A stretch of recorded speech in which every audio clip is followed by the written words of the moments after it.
अध्याय 1 श्लोक 7 अस्माकं तु विशिष्टा ये तान्निबोध द्विजोत्तम नायका मम सैन्यस्य संजार्थम तान ब्रवीमि ते। इस श्लोक में दुर्योधन अपने पक्ष के प्रमुख योद्धाओं की गणना करता है। वो आचार्य द्रोण से कहता है, हे श्रेष्ठ ब्राह्मण, अब आप हमारे पक्ष में जो विशिष्ट और प्रमुख योद्धा हैं उन्हें जानिए। मैं अपनी सेना के नायकों का नाम इसलिए बता रहा हूं ताकि आपको इनकी पहचान हो जाए। अब ये सिर्फ सेना के नेताओं की सूची नहीं है। ये श्लोक हमें बताता है कि जब हम किसी बड़ी चुनौती का सामना करते हैं तो हमें पहले अपने संसाधनों और अपनी ताकत को पहचानना होता है। यही रणनीति का पहला नियम है। पहले खुद को जानो, फिर आगे बढ़ो। सोचिए, जब आप जीवन के किसी मुश्किल पड़ाव पर होते हैं, जैसे किसी करियर डिसीजन, पारिवारिक तनाव या आत्मसंदेह के क्षण में, क्या आप जानते हैं कि आपके पास कौन से आंतरिक योद्धा हैं? इस श्लोक का गहरा संदेश यही है, अपने इंटरनल रिसोर्सेज की एक सूची बनाओ। आपकी इच्छा शक्ति, आपका धैर्य, आपके जीवन के अनुभव, आपकी मेहनत की आदत और आपकी सकारात्मक सोच, ये सब आपके अपने सेना के नायक हैं।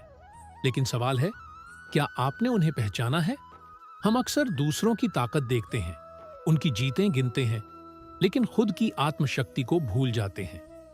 हम भूल जाते हैं कि हमारी भी एक आंतरिक सेना है जो हमें हर दिन कठिनाइयों से लड़ने की ताकत देती है। अगर आप खुद से ये नहीं कह सकते कि मेरे पास ये शक्ति है और मैं इसे इस युद्ध में इस्तेमाल करूंगा, तो आप आधी लड़ाई शुरू होने से पहले ही हार चुके हैं। अब इस श्लोक से जुड़ी एक मोटिवेशनल स्टोरी सोचिए। एक युवा था जो बार बार अपने जीवन में असफल हो रहा था। हर एग्जाम में फेल, हर इंटरव्यू में रिजेक्ट, हर रिश्ते में टूटन। एक दिन थक कर उसने अपने दादाजी से पूछा, क्या मेरे अंदर कुछ भी अच्छा नहीं है? दादाजी ने मुस्कुराकर कहा, चलो एक काम करते हैं, कागज उठाओ और लिखो, तुम्हारी कौन कौन सी आदतें तुम्हें अब तक जिंदा रखे हुए हैं। वो लड़का लिखता चला गया, मैं जल्दी हार नहीं मानता, मुझे मेहनत करने की आदत है, मैं ईमानदार हूं, मुझे दूसरों की मदद करना पसंद है। और जब उसने लिस्ट पूरी की तो उसमें 15 चीजें थीं। 15 ऐसे गुण जो उसे रोज की जिंदगी की लड़ाइयों में टिकाए हुए थे। दादाजी बोले, बेटा, ये तुम्हारी अपनी सेना है। अगर तुम इसे पहचानो तो तुम कोई भी युद्ध जीत सकते हो।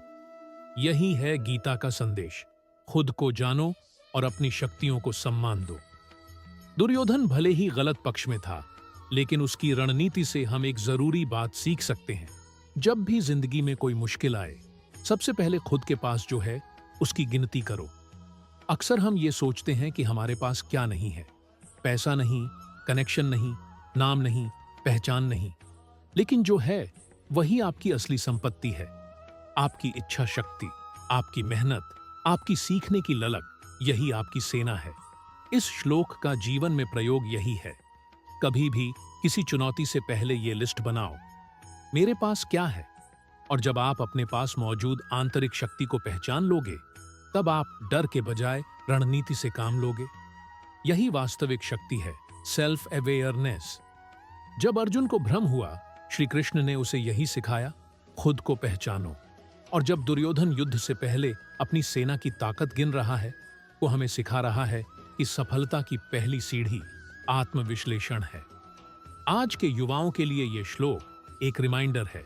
हर बार जब तुम किसी करियर के मोड़ पर हो, या किसी रिश्ते में टूट रहे हो, या अपने अंदर अकेलापन महसूस कर रहे हो, तो बैठो और अपने आंतरिक नायकों की सूची बनाओ। तुम में भी एक द्रोण, एक अर्जुन, एक भीष्म छुपा है, बस पहचानना है। तो याद रखो, जो खुद की ताकत पहचानता है वो खुद से डरता नहीं, और जो खुद से नहीं डरता, दुनिया उसे कभी हरा नहीं सकती। यही है गीता का सार। अपनी आंतरिक सेना को पहचानो, उसे सक्रिय करो, और फिर देखो, जीवन का हर युद्ध जीतना आसान हो जाएगा।